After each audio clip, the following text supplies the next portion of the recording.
Dernière partie de cette édition en direct et en français sur i24 News. Toujours en plateau avec moi pour commenter cette édition, Christopher Barolin, Mathias Sinbar et Jonathan Serrero. Je vous propose, messieurs, de prendre la direction du nord d'Israël où on retrouve notre envoyé spécial, Mathieu Winding. Bonjour Mathieu, vous êtes à quelques kilomètres de la frontière avec le Liban. Et en amont des négociations à Washington, on note déjà que Tsahal réduit ses frappes au Liban. Oui, Chani, bonjour. Il s'agit d'une réduction temporaire des opérations de Tsahal au Liban. Elle concerne Beyrouth et ses alentours. Il s'agit d'offrir un gage de confiance avant les négociations directes qui vont débuter ce mardi à Washington. Jérusalem veut obtenir le désarmement du Hezbollah. Et si d'un côté on observe cette avancée diplomatique, sur le terrain Tsahal reste active car l'organisation terroriste du Hezbollah reste également très présente et très active au sud Liban. Cet après-midi, Tsahal a commencé une offensive sur un bastion du Hezbollah, la ville de Bint Jibel. Il s'agit dans cette ville, les civils ont été évacués. Tsahal a commencé des opérations qui ont permis la découverte de caches d'armes dans l'hôpital de la ville et l'élimination de nombreux terroristes déjà. Et Mathieu, en revanche, le Hezbollah, lui, poursuit ses attaques. Après une nuit relativement calme, les tirs de roquettes et les envois de drones se sont poursuivis tout au long de la journée sur les localités du Nord. Oui, Chani, la dernière alerte en date, l'alerte a retenti il y a moins d'une heure à Catherine, dans le Golan. Le Hezbollah a tiré un barrage de roquettes. Aucun blessé ni dégâts matériels n'a été constaté lors de ce tir en particulier et lors des tirs de la matinée. Et vous l'avez dit, après une nuit calme, le Hezbollah a repris les tirs vers 7 heures du matin. Ils ont commencé à envoyer des drones hostiles pour ensuite utiliser des roquettes. La ville de Metula a été particulièrement ciblée, que ce soit par des drones hostiles et par des missiles du Hezbollah. Ainsi, le Hezbollah a tiré tout le long de la frontière entre le Liban et Israël, que ce soit dans le nord à Kiryat Shmona, mais aussi à l'ouest, donc à Shlomi, près de Rosh Hanikra. Donc ici dans le nord, les habitants ont moins d'une minute pour se mettre à l'abri et il n'y a pas de préalerte. Merci beaucoup Mathieu Winding, en direct avec nous depuis le nord d'Israël. Mathias, je voudrais vous faire réagir parce qu'on sait qu'il y a des combats actuellement dans la ville de Bijmel. Est-ce que vous avez plus d'informations sur ce qui se passe à l'intérieur ? Oui, et on peut citer des sources sécuritaires qui m'ont confirmé il y a quelques instants que Tsahal encercle la ville de Bijmel. Elle est très importante, cette ville, parce que c'est la ville la plus importante en termes de population chiite pro-Hezbollah au cœur de la Galilée. C'est le cœur même de la Galilée. D'un côté, vous avez la ville de Rosh Hanikra, qui est la Galilée occidentale. De l'autre côté, Metula, dont on vient de parler à l'instant, eh bien, c'est la Galilée orientale. Et là, Bijmel, c'est le cœur de la Galilée. Et c'est une des villes qui a connu le plus de combats, et de combats notamment de soldats tombés au cœur de la Deuxième Guerre du Liban en 2006. Et là, la nouvelle stratégie de Tsahal, c'est d'encercler complètement la ville à l'intérieur de laquelle il y aura entre 800 et 1000 terroristes du Hezbollah, dont des Radwan. Au moment où on prenait l'antenne, il y a eu une vaste opération de l'armée terre où des caches d'armes et des armes ont été trouvées dans l'hôpital gouvernemental de Bijmel, qui est au nord de la ville. Ça veut dire très clairement qu'on peut affirmer, au moment où on se parle, qu'il n'y a plus d'entrée, plus de sortie de la ville de Bijmel. Ça veut dire que les vrais combats vont vraisemblablement intervenir prochainement. Attention, le Hezbollah est très équipé sur place et Bijmel fait partie de ces bastions les plus importants dans la stratégie du Hezbollah et des gardiens de la révolution. Donc, des combats vraisemblablement intenses vont commencer prochainement. Combien de temps pourraient durer à peu près ces combats ? Si on se base sur le modèle de quartiers comme Sadjaya dans la bande de Gaza ou Djbalia, qui étaient aussi des bastions, ou Khan Younes, qui étaient des bastions du Hamas, où le Hamas s'était entraîné, avait préparé l'arrivée de l'armée israélienne, vraisemblablement que ça pourrait durer en plusieurs jours. La seule différence ici, c'est que à Khan Younes, par exemple, lorsque Tsahal a avancé vers Khan Younes, il n'y avait pas de ville quadrillée, puisque Tsahal n'était pas encore à Rafah. Là, la ville de Bijmel est complètement quadrillée. Je le répète, pas d'entrée, ou quasiment plus d'entrée, plus de sortie. Donc ça veut dire que le travail d'abord du génie militaire, de l'artillerie, des tanks et de l'armée de l'air va commencer pour faire mal. Et malheureusement, Tsahal n'aura pas d'autre choix aussi que de rentrer à l'intérieur et de mener au combat urbain quand on sait, bien évidemment, que malheureusement, les terroristes ont aussi une position de force parce qu'ils connaissent parfaitement la topographie des lieux. Binjbel, donc un bastion stratégique du Hezbollah, d'ailleurs, puisqu'il y avait ce petit retour en arrière. Binjbel, c'est là où il y a eu le combat pendant la seconde guerre du Liban, où il y a eu d'ailleurs Roy Klein qui avait sauté sur la grenade d'une bataille dont on se souvient. Nous sommes à présent en ligne avec Patrice Haddad. Bonjour, vous êtes habitant de Nahariya. Bonjour. Alors tout d'abord, comment allez-vous? Puisque malheureusement dans le Nord, vous ne connaissez pas d'accalmie, même après le cessez-le-feu qui a été conclu avec l'Iran, vous subissez toujours les attaques du Hezbollah, principalement à Nahariya. Alors, je vous confirme qu'effectivement, on subit les attaques à Nahariya en permanence. Lorsqu'on se trouve à la maison, c'est parfait. Dès que nous avons une alerte, c'est-à-dire qu'en fin de compte, il faut savoir que ça se passe dans la ville. On n'a qu'un seconde pour se mettre dans notre mamad. On a à peine fermé la porte que déjà on entend les explosions. Aujourd'hui, on peut dire que c'est une journée plus ou moins calme. Nous entendons toutefois les avions depuis ce matin en permanence. Donc, on sait que notre armée fait le nécessaire pour nous protéger et on espère être serein et tranquille dans les 10 à 15 années à venir. Mais justement, vous vivez cette guerre au quotidien. Selon vous, qu'est-ce qu'il faudrait faire pour apporter le calme sur le long terme? Est-ce que vous pensez que ces négociations vont aboutir ou pas? À mon sens, les négociations ne vont pas aboutir, les hostilités vont s'arrêter, la guerre va reprendre. On s'attend à nouveau à avoir des roquettes et des missiles au moins dans les 15 à 3 semaines à venir. Donc pour vous, les négociations, c'est plutôt une utopie, on va dire, même si c'est censé prévoir le désarmement du Hezbollah et peut-être même un accord entre le Liban et Israël. Pour nous, oui, effectivement, c'est une utopie. Bon, ce qu'il faudrait savoir, il ne faut pas se voiler la face. Pour nous, le gouvernement libanais aimerait bien faire la paix, mais ils n'en ont pas la capacité. Aujourd'hui, à mon sens, c'est Tsahal, notre armée, qui fait le travail, qui fait le nécessaire pour nous débarrasser du Hezbollah et tout faire pour les désarmer. Sans cela, le Liban ne pourra pas reprendre le contrôle de son pays. Et justement, le désarmement du Hezbollah, puisqu'on en parle, c'était déjà prévu dans le premier accord, et pourtant, ça n'a pas du tout été respecté. Donc, qu'est-ce qui pourrait être fait et qui n'a pas encore été fait? Ce qu'il faudrait, c'est que Tsahal aille cette fois-ci au bout et vraiment fasse en sorte de désarmer complètement et totalement le Hezbollah.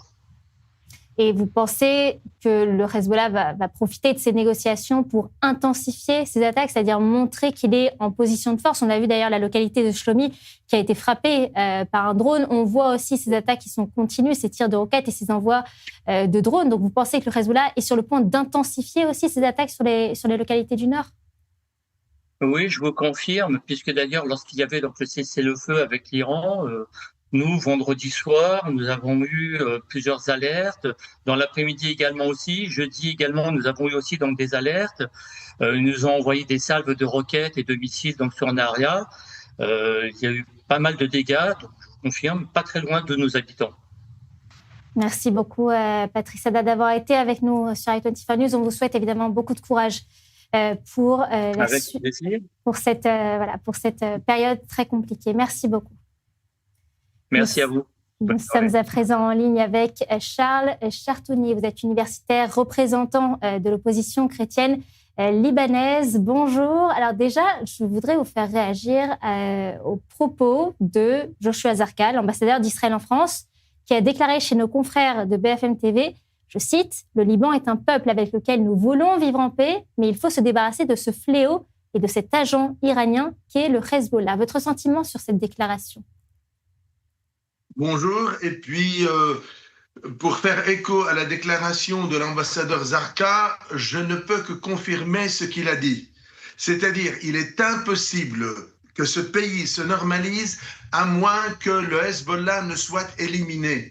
Lorsque je parle d'élimination de Hezbollah, bien évidemment, je ne parle pas de l'idéologie parce que l'idéologie, elle est ce qu'elle est. Ce de quoi je parle, c'est l'élimination de l'infrastructure militaire et l'élimination politique parce qu'il s'agit finalement d'un projet intégré. On ne peut pas dissocier le politique du militaire, on ne peut pas dissocier les ambitions politiques et militaires de l'action de Hezbollah sur le terrain. Mais est-ce que vous pouvez nous expliquer un petit peu aussi la situation au Liban? C'est-à-dire, on sait que les chrétiens sont anti-Hezbollah. Il y a quelques jours encore dans certains quartiers chrétiens, des personnes qui rentraient dans les maisons pour vérifier qu'il n'y avait pas de terroristes du Hezbollah qui s'étaient cachés parmi les civils et qui pouvaient se cacher parmi les civils. Est-ce que vous pouvez nous expliquer un petit peu comment se passe la situation là-bas? Ben oui, alors nous avons affaire à la stratégie qu'on connaît, qui est déjà galvaudée, c'est la stratégie des boucliers humains. C'est un peu la politique qui a été suivie par le Hezbollah, que ce soit à Gaza ou bien au Liban. Il n'y a rien de nouveau, ce n'est pas un scénario inédit. Donc, ils ont dû louer des centaines d'appartements sur l'ensemble du Grand Beyrouth, dont ils se sont servis comme plateforme opérationnelle pour mener à bien une action de subversion qui, par coïncidence avec l'action israélienne qui s'est produite il y a quelques jours, justement, a fini par apporter un plan de prise de pouvoir qui a été projeté par le Hezbollah et qui ne cesse d'exister. À mon avis, c'est un plan qui existe, c'est un plan qui était sur le point d'être exécuté et comme par coïncidence, l'intervention justement de l'artillerie israélienne, etc., a fini par neutraliser toutes ces plateformes opérationnelles. Et du fait même que ce sont des gens qui se sont infiltrés dans des appartements, dans des buildings, etc., etc. Donc, on a eu le drame des dommages collatéraux. Pas de stratégie. Il n'y aurait pas eu les dommages. Donc, voilà. Visiblement, il y a un petit problème de connexion. On va voir si la connexion est rétablie. Charles Chartoni, selon vous, les négociations qui doivent s'ouvrir mardi, vous pensez que ça pourra aboutir peut-être à un accord entre le Liban et Israël ou vous n'y croyez pas du tout? Voilà. Il faudrait s'interroger un peu sur la portée de ces négociations. En premier, ce que je pourrais dire que la portée limitée, du moins celle qui a été définie par le président de la République libanaise, Joseph Aoun, ne va pas loin. Il s'agit finalement, au final, d'appliquer ce qui n'a pas été appliqué. Donc, il y a eu des accords, justement, de trêve qui ont été paraphés il y a presque 15 mois et qui n'ont abouti. Au contraire, l'État libanais a menti sur sa intention, il a menti sur son action, et puis la preuve en est, c'est que nous sommes là où nous sommes. Ce que je crains qu'on réédite ce genre de scénario, à mon avis, il n'y a pas d'autre solution que celle de finaliser un accord de paix, donc un traité de paix entre l'État d'Israël et l'État du Liban. C'est une chose sur laquelle il faudrait insister si jamais on voudrait que ce processus de paix puisse aboutir. On ne peut plus adhérer à des scénarios de guerre reportés. Les Israéliens ne vont pas s'en accommoder, on ne peut plus s'en accommoder et il n'est plus question de transiger sur une question de vie et de mort de nos jours au Liban. Merci beaucoup Charles Chartoni d'avoir été avec nous sur i24 News. Je rappelle que vous êtes représentant de l'opposition chrétienne. Merci. Merci beaucoup. Christopher, je me tourne vers vous. On va parler totalement d'un autre sujet, parce que c'est une image qui a suscité la colère d'Israël, qui a été filmée dans le sud de l'Espagne. On sait dans un contexte de tension grandissante entre Jérusalem et Madrid. Et il y a une sculpture de Benjamin Netanyahou qui a été détruite lors d'une sorte de carnaval. Oui, c'est un événement qui s'est tenu près de Malaga, donc vous l'avez dit, dans le sud de l'Espagne. On va voir cette sculpture qui ressemble plus ou moins à Benjamin Netanyahou, Premier ministre israélien. Elle Elle mesure 7 mètres de haut et avec à l'intérieur 14 kilos de poudre qui explose, donc on l'a vu, et qui détruit l'ensemble de l'infrastructure. Tout cela sous les applaudissements de l'ensemble des participants à cet événement. Le compte Israël en espagnol a dénoncé cette mise en œuvre.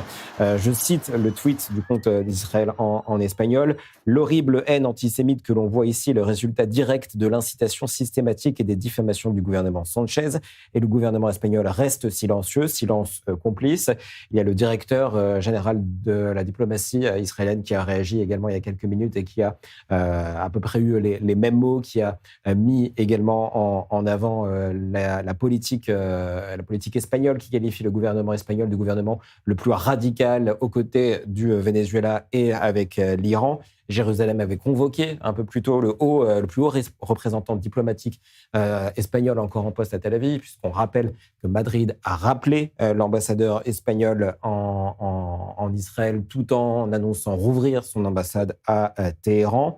Le maire de la ville où s'est déroulée cette fête parle d'une tradition ancienne où d'autres figures ont été exposées, celle de Donald Trump et Vladimir Poutine.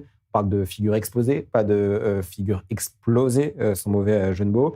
Les autorités espagnoles affirment, elles, qu'elles sont engagées contre toute forme de haine et dans la lutte contre l'antisémitisme.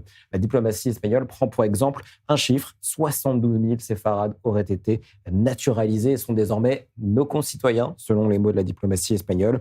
Communiqué qui affirme également que Madrid a condamné l'attentat du Hamas le 7 octobre 2023 et exigé la libération des otages. On précise que Pedro Sanchez, en 2025, par exemple, le 7 octobre, quand il a condamné le 7 octobre, a parlé d'une date qui était aussi le début de l'invasion israélienne de Gaza et a parlé de condamnation de toutes les formes de terrorisme, sans préciser évidemment ce terrorisme en question, le terrorisme palestinien qui a visé donc plus de 1200 Israéliens. C'est important de le rappeler. Merci beaucoup, Christopher. Malgré le cessez-le-feu en vigueur, malgré le calme relatif, l'économie israélienne a subi un coup important. Je vous propose de nous intéresser à une autre frange de la société israélienne, les agriculteurs. Depuis le début de la guerre, un problème bien concret s'est imposé sur le terrain, le manque d'abris. Sans protection, impossible pour ces agriculteurs de faire venir des bénévoles. Résultat, moins de main-d'œuvre, des récoltes menacées et un impact économique pour ceux et celles qui vivent de la terre. Un reportage que j'ai tourné dans le sud du pays avec mon caméraman Sébastien Fresco. Un décor pastoral presque paisible, des serres alignées, des rangées de vignes et le calme apparent d'une exploitation agricole ordinaire. Un calme trompeur. Nous nous sommes rendus à Neta et Shekef, deux localités situées à proximité immédiate de la ligne verte. Ici, la terre est fertile, mais travailler ces champs aujourd'hui relève aussi de l'impossible. Depuis le début de la guerre, un manque s'est imposé comme un facteur déterminant, l'absence d'abri à proximité. Un détail en apparence, mais aux conséquences très concrètes. Iris tente de maintenir l'équilibre. Les cultures sont là, prêtes, mais les équipes, elles, ont disparu. Depuis le début de la guerre, seul 1/5 de ses employés est resté. Nous cultivons plusieurs types de poivrons, d'aubergines, de tomates, de fraises. Le but est d'avoir une production variée, un marché vivant, israélien. Avant la guerre, nous avions 14 travailleurs étrangers, des Thaïlandais, des gens formidables. Mais dès le début du conflit, ils ont été rapatriés. En très peu de temps, il ne restait plus qu'un 5e des employés. Pendant les premières semaines, j'étais en état de choc, avec de vraies crises d'angoisse, parce qu'on a compris qu'en quelques semaines, on pouvait tout perdre. Les champs étaient plantés, les serres prêtes, tout devait être entretenu. Et soudain, il n'y avait plus personne pour travailler. L'absence d'abri bloque toute alternative. Pas de bénévoles, peu de renforts et une activité qui tourne au ralenti. Aujourd'hui, on ne peut plus faire venir de bénévoles. Pas parce qu'ils ne veulent pas venir, mais parce qu'on ne peut pas les protéger. S'il y avait des abris, comme dans d'autres régions, on pourrait faire venir des bus entiers de volontaires. Ça changerait tout. On pourrait travailler normalement, sans retard, sans pression, mais sans protection. C'est impossible. Dans son vignoble, Ehud fait le même constat. Agronome, réserviste pendant de longs mois, il fait aujourd'hui face à un autre défi. Faire vivre son exploitation presque seul. J'ai enchaîné près de 400 jours de réserve et dès que j'avais quelques jours de libre, je revenais ici pour essayer de faire avancer le vignoble. On a monté ce projet dans des conditions très compliquées. Aujourd'hui, il y a encore énormément de travail, désherbage, taille, entretien. J'aurais besoin de groupes de volontaires pour m'aider, mais en ce moment, ils ne peuvent pas venir. Je n'ai aucun moyen de les protéger, alors je repousse les travaux. J'avance petit à petit, mais je prends du retard. Car sans abri accessible en quelques secondes, impossible de faire venir des bénévoles. Une contrainte de sécurité évidente, mais qui ralentit considérablement le travail. Les tâches s'accumulent, les parcelles de terre attendent, et le danger est constant. Impossible de prédire quand l'alerte retentira. Ces images, datées du 19 mars dernier, témoignent de l'urgence sécuritaire dans la zone. Ici, il y a des alertes, des explosions, parfois sans même qu'on sache d'où ça vient. Quand ça arrive, on n'a pas d'abri. Alors on se couche au sol, les mains sur la tête. C'est tout ce qu'on peut faire. C'est un paradoxe. L'agriculture est essentielle. Il faut continuer à travailler. Mais ceux qui travaillent sont les plus exposés. Et ici, la frontière n'est jamais loin. Elle fait partie du paysage et du quotidien. Juste à côté, il y a la barrière. Et malgré ça, il y a encore des passages, des infiltrations. C'est un jeu du chat et de la souris en permanence. On ne sait jamais vraiment qui peut arriver, ni quand. Alors oui, on continue à travailler, mais avec cette inquiétude en arrière-plan. Pour les agriculteurs israéliens de la zone, un cercle vicieux s'installe. Sans protection, pas de main-d'œuvre. Sans main-d'œuvre, moins de production. Et au bout de la chaîne, des pertes économiques importantes. Car en agriculture, chaque jour compte. Si on ne travaille pas, on peut faire faillite en quelques semaines. Mais au-delà de nous, agriculteurs, c'est toute la question de l'alimentation qui se pose. Nous produisons ici des tonnes de fruits et de légumes. C'est notre responsabilité de nourrir la population. Si nous ne pouvons plus travailler, ce n'est pas seulement notre exploitation qui est en danger. C'est aussi la sécurité alimentaire du pays. Dans ces zones rurales éloignées des centres urbains, les infrastructures de protection restent limitées. Face à cette réalité, l'organisation Hashomer HaChadash a lancé une campagne pour financer l'installation d'abris dans les exploitations les plus exposées. Un soutien en arrière-plan, mais qui pourrait changer concrètement la donne. Car au-delà de la sécurité, ces abris conditionnent une chose essentielle, la possibilité de continuer à travailler normalement et pour les Israéliens de s'alimenter à partir de produits locaux. Si on avait des abris, on pourrait faire venir des dizaines de volontaires pendant quelques jours et ça suffirait à remettre l'exploitation sur les rails. Mais aujourd'hui, sans solution de protection, ce n'est pas possible et chaque retard maintenant aura des conséquences pour les années à venir. En attendant, à Neta et à Shekef, les agriculteurs s'adaptent entre urgence sécuritaire et impératifs agricoles.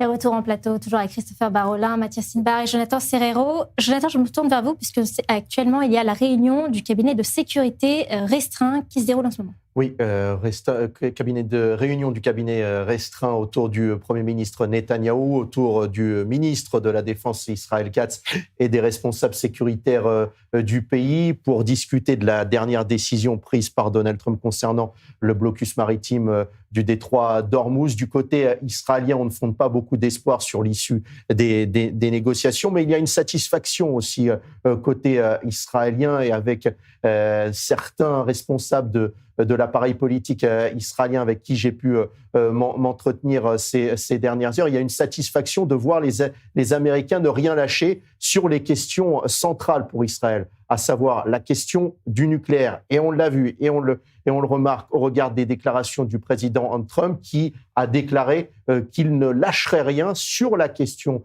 du nucléaire. Et il y a une attente aussi du côté de l'appareil sécuritaire de savoir si l'échelon politique va décider ou non de reprendre les combats contre l'Iran. En tous les cas, du côté de l'appareil sécuritaire israélien, il y a une préparation, une sorte de vigilance accrue sur une éventuelle reprise des combats contre l'Iran, une préparation à un niveau assez élevé.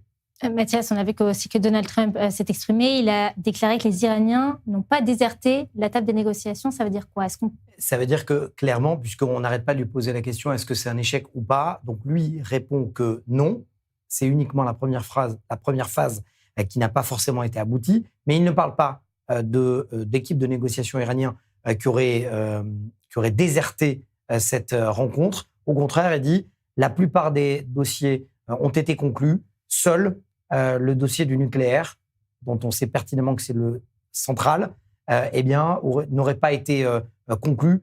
Donc en fait, Donald Trump joue avec les mots. Son but, c'est véritablement de faire en sorte de signer. Oui, il veut signer cet accord, mais aux conditions américaines et en mettant une pression telle que les Iraniens acceptent. L'image est triviale d'être à genoux pour signer. Donald Trump qui va plus loin. À une question d'un journaliste à l'instant, est-ce que vous allez, oui ou non, imposer 50% de taxes en plus aux pays qui vont vendre des armes à l'Iran? Est-ce que la Chine fait partie des pays que vous avez dans votre radar, dans votre viseur? Réponse oui de Donald Trump. La rencontre et la visite du chef de la Maison-Blanche auprès de Xi Jinping en Chine dans quelques semaines. 14 mai prochain. Comment ? 14 mai prochain. Il sait tout, c'est Monsieur Google. Demandez-lui qui a gagné la Coupe du Monde en 42, il va vous la sortir. Donc, 14 mai prochain, la rencontre entre Xi Jinping et Donald Trump promet d'être sévère. Merci beaucoup, Mathias. Merci aussi à Jonathan et à Christopher. Et merci à vous d'avoir suivi cette édition spéciale. La suite de l'information dans moins d'une heure. Vous voyez s'afficher à l'écran les horaires de nos éditions spéciales. La première à 16h, heure israélienne, 15h, heure française. Restez avec nous sur i24 News. L'information continue.